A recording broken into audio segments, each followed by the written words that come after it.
a second chance. My name is Eleanor, and I am 50 years old.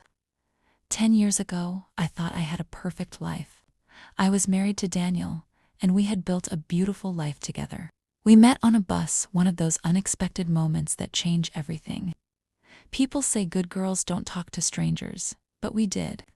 That conversation led to one date, then another, and a year later, we were married. I was young, happy, and full of dreams. I always wanted to lose weight, though I wasn't overweight. Daniel would smile and say, "You don't need diets, you're perfect as you are." I never fully understood how much he cared. He wasn't the type of man to surprise me with flowers or bring me breakfast in bed every morning. Once, he did try to bring me coffee in bed, but it spilled all over me. I laughed, but I asked him not to do it again.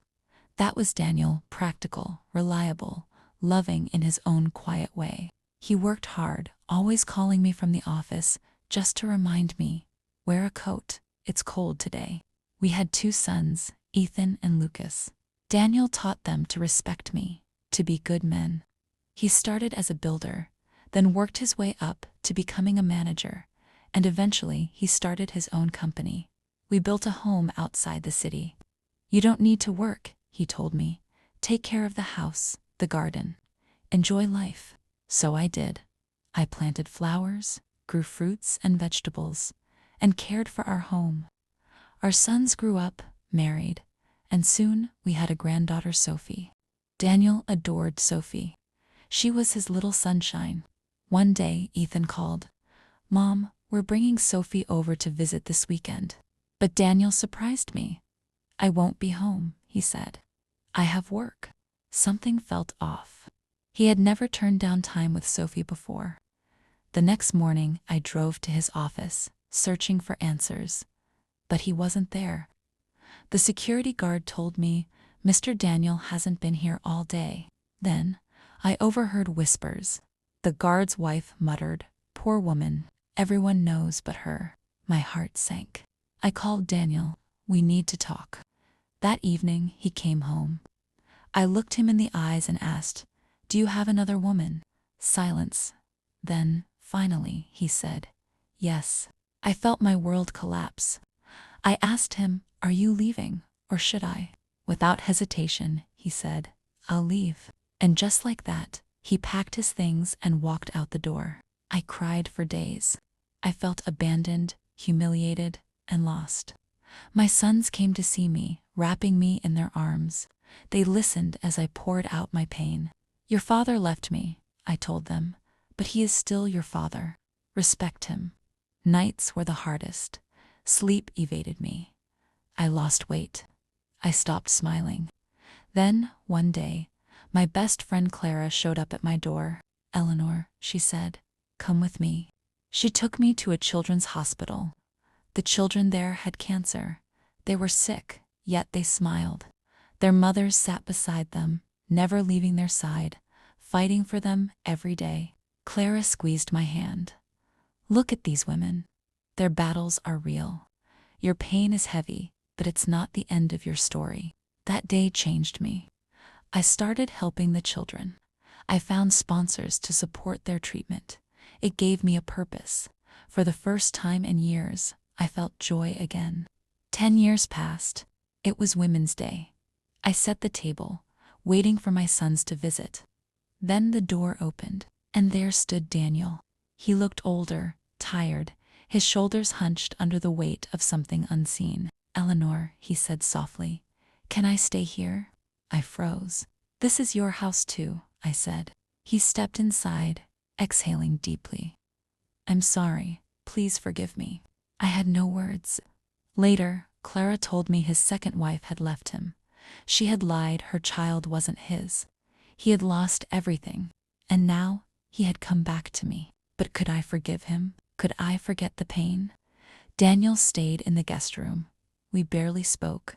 I didn't know what I felt. That night, I made dinner.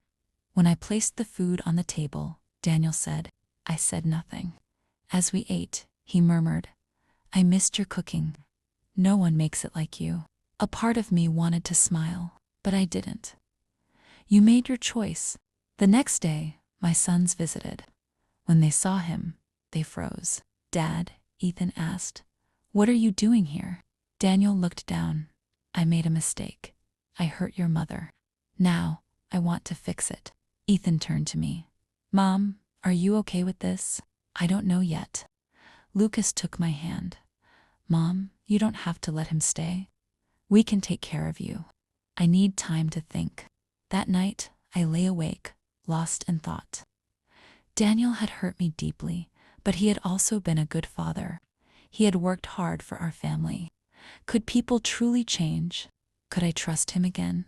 The next morning, I saw him outside, fixing the broken fence. His movements were slower, but he was working hard. I stepped outside. Daniel, you don't have to do this. I want to, he said. This is still my family. I said nothing and walked back inside. A few days later, Sophie came to visit. When she saw Daniel, she ran straight into his arms. Grandpa, she squealed, hugging him tight. For the first time in years, I saw Daniel smile, really smile. Then she turned to me. Grandma, Grandpa says he missed me. Can we all go to the park together? I hesitated. I didn't want to go. But Sophie's eyes pleaded. Please, Grandma. It'll be fun. So, we went. As Sophie played on the swings, Daniel and I sat on a bench. Thank you for letting me come back, he said. I sighed. I haven't decided yet, Daniel. He nodded. I understand. Take your time. I'll wait. Days turned into weeks. Daniel stayed in the guest room. He helped around the house. He didn't push me for an answer. One day, Clara visited. Eleanor, are you okay with him here? I don't know, I admitted. I'm still angry, but I also feel sorry for him. Clara nodded. You don't have to forgive him right away. But maybe, just maybe, this is a chance for you both to heal. That night, I thought about her words. Maybe she was right. The next morning, I made breakfast. I called Daniel to the table. Let's talk. He looked nervous. Okay. I took a deep breath. I don't know if I can forgive you, but I want to try. Daniel's eyes filled with tears. Thank you, Eleanor. I will do everything I can to make this right. We started talking again.